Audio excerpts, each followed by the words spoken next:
Reliability. Reliability is a synonym for dependability or consistency.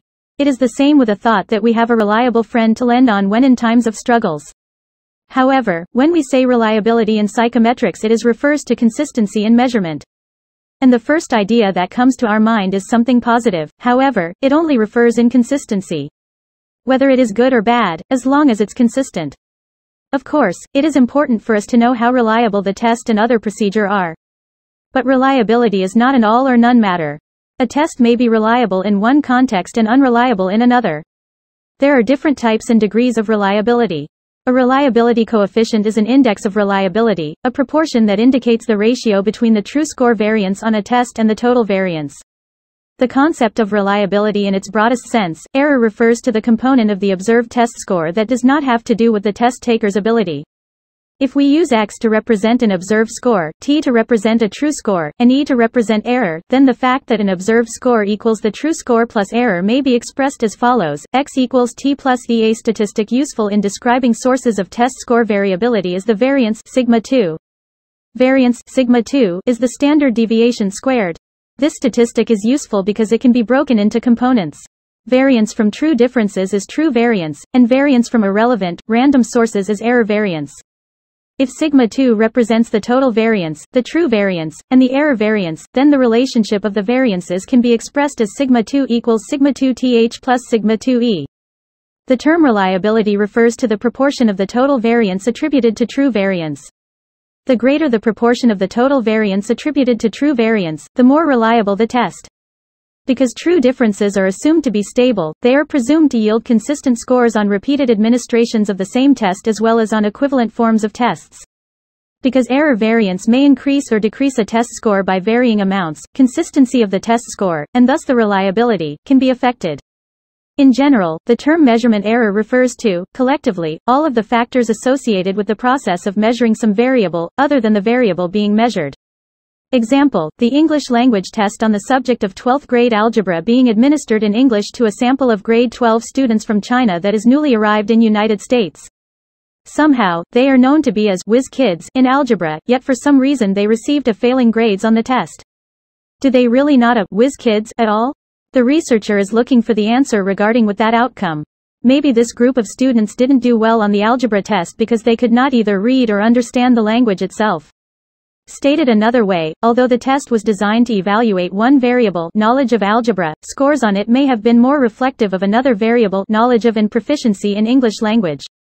Measurement error, much like error in general, can be categorized as being either systematic or random.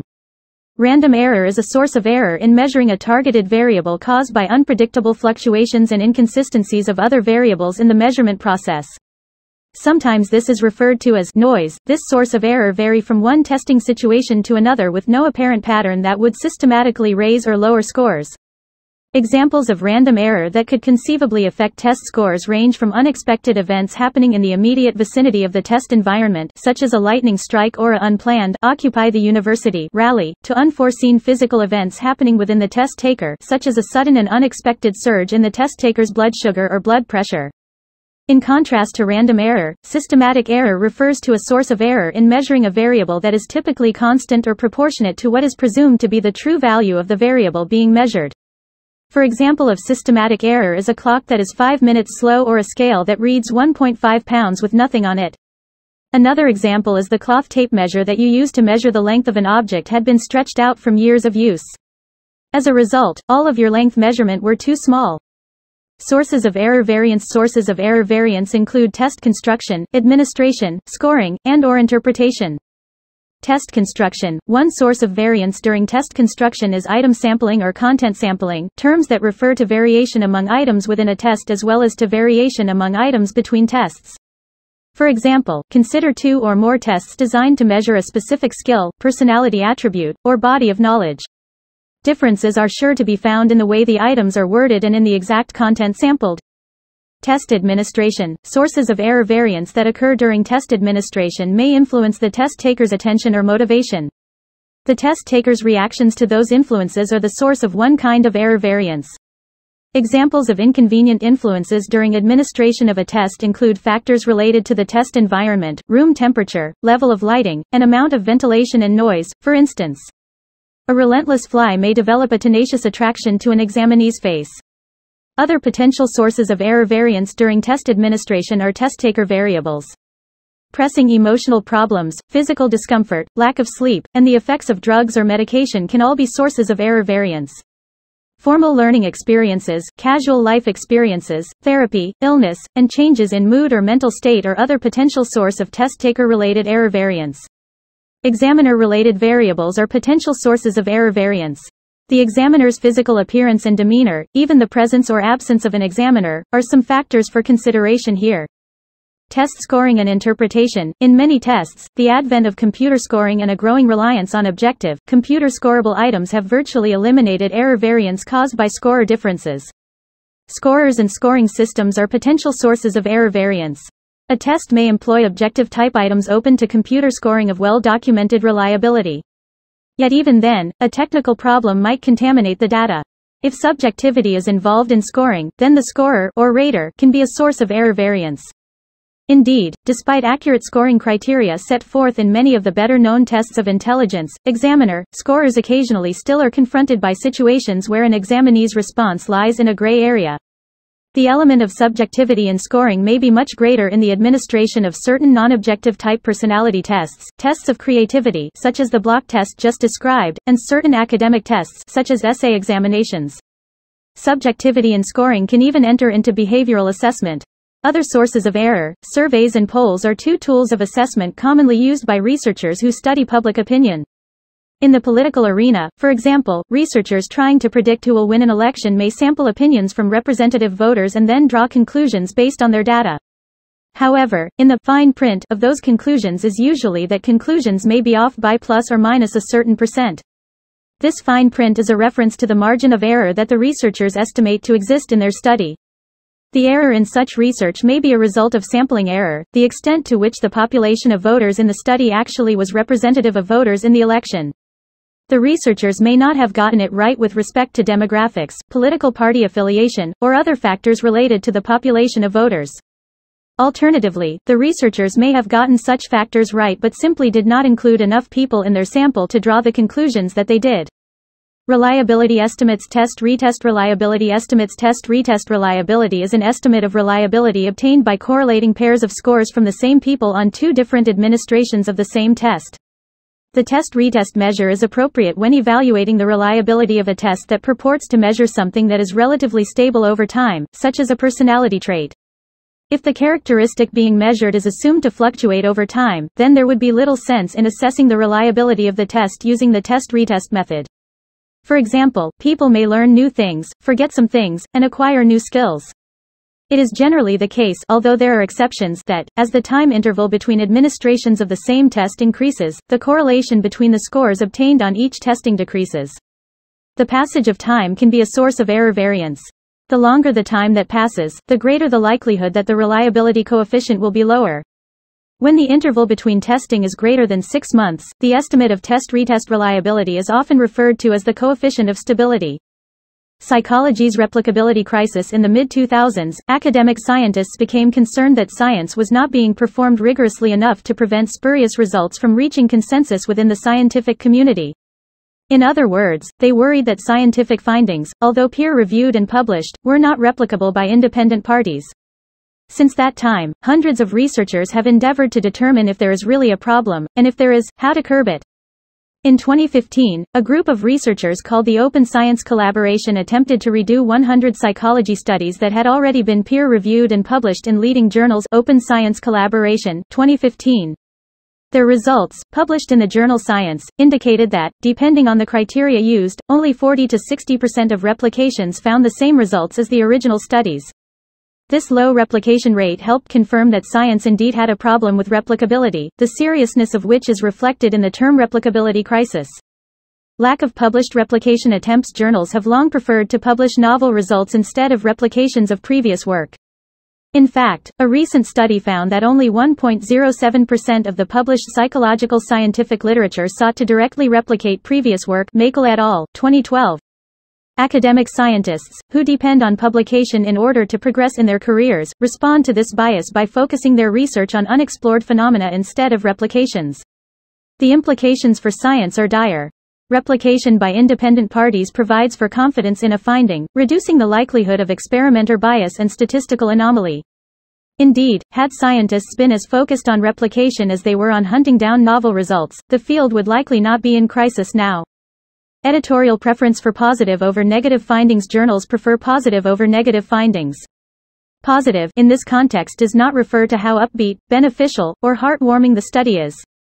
Rather, positive refers to whether the study concluded that an experimental effect existed.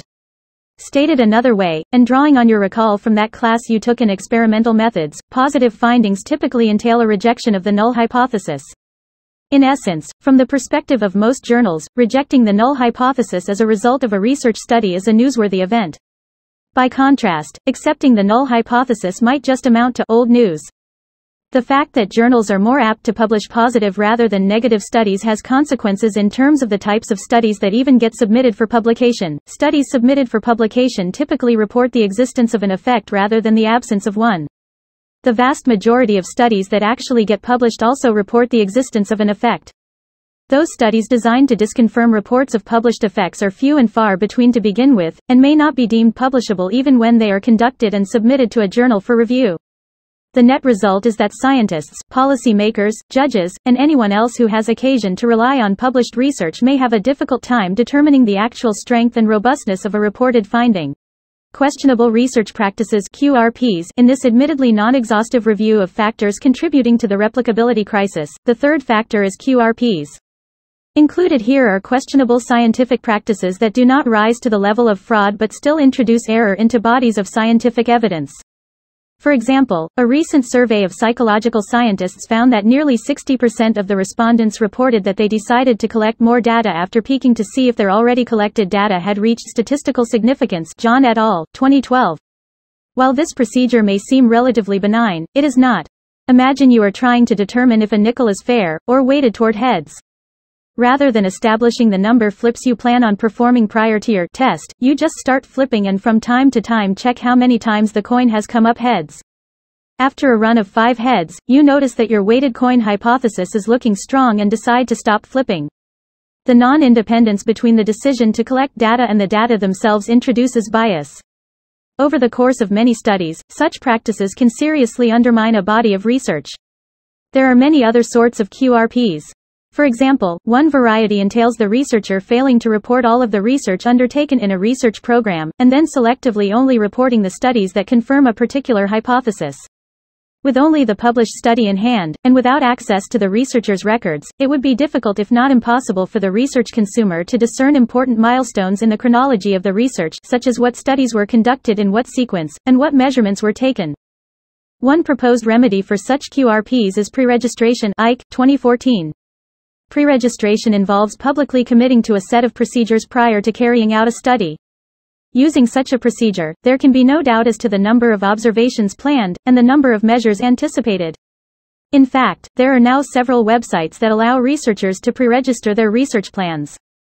It is also increasingly common for academic journals to demand pre-registration, or at least a good explanation for why the study wasn't pre-registered. Alternatively, some journals award special recognition to studies that were pre-registered so that readers can have more confidence in the replicability of the reported findings. Lessons learned from the replicability crisis. The replicability crisis represents an important learning opportunity for scientists and students. Prior to such replicability issues coming to light, it was typically assumed that science would simply self-correct over the long run. This means that at some point in time, the non-replicable study would be exposed as such, and the scientific record would somehow be straightened out. Of course, while some self-correction does occur, it occurs neither fast enough nor often enough, nor in sufficient magnitude. The stark reality is that unreliable findings that reach general acceptance can stay in place for decades before they are eventually disconfirmed. And even when such long-standing findings are proven incorrect, there is no mechanism in place to alert other scientists and the public of this fact. Traditionally, science has only been admitted into courtrooms if an expert attests that the science has reached general acceptance in the scientific community from which it comes. However, in the wake of science's replicability crisis, it is not at all uncommon for findings to meet this general acceptance standard. Sadly, the standard may be met even if the findings from the subject study are questionable at best, or downright inaccurate at worst. Fortunately, another legal test has been created in recent years. Chin, 2014. In this test, judges are asked to play a gatekeeper role and only admit scientific evidence if it has been properly tested, has a sufficiently low error rate, and has been peer-reviewed and published. In this latter test, judges can ask more sensible questions, such as whether the study has been replicated and if the testing was done using a safeguard like pre-registration. Conclusion spurred by the recognition of a crisis of replicability, science is moving to right from both past and potential wrongs. As previously noted, there are now mechanisms in place for pre-registration of experimental designs and growing acceptance of the importance of doing so. Further, organizations that provide for open science, e.g., easy and efficient pre-registration, are receiving millions of dollars in funding to provide support for researchers seeking to perform more rigorous research. Moreover, replication efforts, beyond even that of the open science collaboration, are becoming more common. Klein et al., 2013. Overall, it appears that most scientists now recognize replicability as a concern that needs to be addressed with meaningful changes to what has constituted business as usual for so many years. Effectively addressing the replicability crisis is important for any profession that relies on scientific evidence. Within the field of law, for example, science is used every day in courtrooms throughout the world.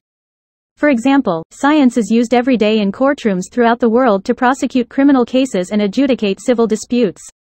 Everyone from a criminal defendant facing capital punishment to a major corporation arguing that its violent video games did not promote real-life violence may rely at some point in a trial on a study published in a psychology journal. Appeals are sometimes limited. Costs associated with legal proceedings are often prohibitive. With a momentous verdict in the offing, none of the litigants has the luxury of time, which might amount to decades, if at all, for the scholarly research system to self-correct. When it comes to psychology's replicability crisis, there is good and bad news. The bad news is that it is real, and that it has existed perhaps, since scientific studies were first published. The good news is that the problem has finally been recognized, and constructive steps are being taken to address it. Parallel forms and alternate forms reliability estimates. If you have ever taken a make-up exam in which the questions were not all the same as on the test initially given, you have had experience with different forms of a test. And if you have ever wondered whether the two forms of the test were really equivalent, you have wondered about the alternate forms or parallel forms reliability of the test. The degree of the relationship between various forms of a test can be evaluated by means of an alternate forms or parallel forms coefficient of reliability, which is often termed the coefficient of equivalence. Although frequently used interchangeably, there is a difference between the terms alternate forms and parallel forms. Parallel forms of a test exist when, for each form of the test, the means and the variances of observed test scores are equal. In theory, the means of scores obtained on parallel forms correlate equally with the true score. More practically, scores obtained on parallel tests correlate equally with other measures. The term parallel forms reliability refers to an estimate of the extent to which item sampling and other errors have affected test scores on versions of the same test when, for each form of the test, the means and variances of observed test scores are equal. For example, a set of questions is formulated to measure financial risk aversion in a group of respondents. The questions are randomly divided into two sets, and the respondents are randomly divided into two groups. Both groups take both tests. Group A takes test A first, and Group B takes test B first. The results of the two tests are compared, and the results are almost identical, indicating high parallel forms reliability. Alternate forms are simply different versions of a test that have been constructed so as to be parallel. Although they do not meet the requirements for the legitimate designation parallel, alternate forms of a test are typically designed to be equivalent with respect to variables such as content and level of difficulty. The term alternate forms reliability refers to an estimate of the extent to which these different forms of the same test have been affected by item sampling error, or other error. For example, alternate form reliability occurs when an individual participating in a research or testing scenario is given two different versions of the same test at different times. The scores are then compared to see if it is a reliable form of testing. An individual is given one form of the test and after a period of time, usually a week or so, the person is given a different version of the same test. If the scores differ dramatically, then something is wrong with the test and it is not measuring what it is supposed to. If this is the case, the test needs to be analyzed more to determine what is wrong with the different forms. An estimate of the reliability of a test can be obtained without developing an alternate form of the test and without having to administer the test twice to the same people. Deriving this type of estimate entails an evaluation of the internal consistency of the test items. Logically enough, it is referred to as an internal consistency estimate of reliability or as an estimate of inter-item consistency. There are different methods of obtaining internal consistency estimates of reliability. One such method is the split-half estimate. Split-half reliability estimates. An estimate of split-half reliability is obtained by correlating two pairs of scores obtained from equivalent halves of a single test administered once. It is a useful measure of reliability when it is impractical or undesirable to assess reliability with two tests or to administer a test twice because of factors such as time or expense. The computation of a coefficient of split-half reliability generally entails 3 steps. Step 1. Divide the test into equivalent halves. Step 2. Calculate a Pearson R between scores on the two halves of the test. Step 3. Adjust the half-test reliability using the Spearman-Brown formula. Please read and analyze the example on the next slide.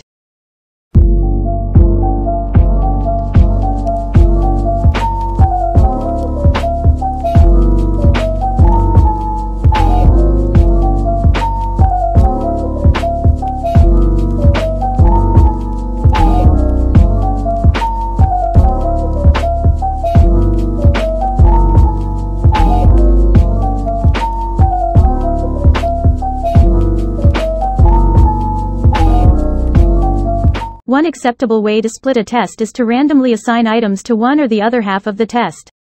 Another acceptable way to split a test is to assign odd-numbered items to one half of the test and even-numbered items to the other half. This method yields an estimate of split-half reliability that is also referred to as odd-even reliability.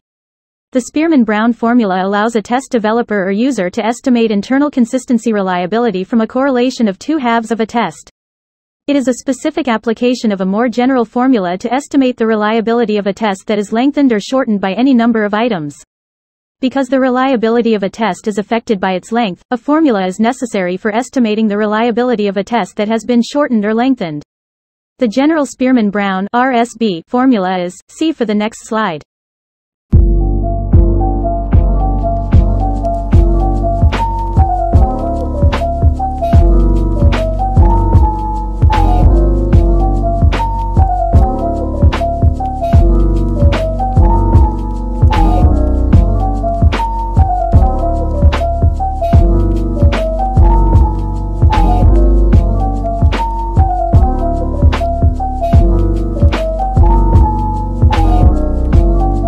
Other methods of estimating internal consistency. In addition to the Spearman-Brown formula, other methods used to obtain estimates of internal consistency reliability include formulas developed by Kueter and Richardson 1937 and Cronbach 1951.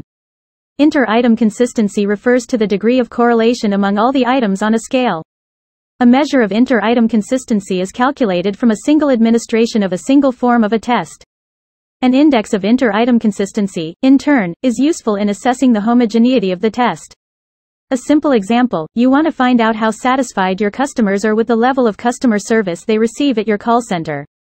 You send out a survey with 3 questions designed to measure overall satisfaction. Choices for each question are: strongly agree, agree, neutral, disagree, strongly disagree. I was satisfied with my experience. I will probably recommend your company to others. If I write an online review, it would be positive. If the survey has good internal consistency, respondents should answer the same for each question, i.e. 3 agrees or 3 strongly disagrees. If different answers are given, this is a sign that your questions are poorly worded and are not reliably measuring customer satisfaction. Most researchers prefer to include at least 2 questions that measure the same thing. The above survey has 3. Tests are said to be homogeneous if they contain items that measure a single trait. As an adjective used to describe test items, homogeneity, derived from the Greek words homos, meaning same, and genos, meaning kind, is the degree to which a test measures a single factor. In other words, homogeneity is the extent to which items in a scale are unifactorial. For example, a homogeneous group might include members who are the same age or have the same socioeconomic background, values, work experience, education, and so on. In contrast to test homogeneity, heterogeneity describes the degree to which a test measures different factors. A heterogeneous or non-homogeneous test is composed of items that measure more than one trait. For example, a test that assesses knowledge only of ultra-high-definition (UHD) television repair skills could be expected to be more homogeneous in content than a general electronics repair test. The former test assesses only one area, whereas the latter assesses several, such as knowledge not only of UHD televisions but also of digital video recorders, Blu-ray players, MP3 players, satellite radio receivers, and so forth.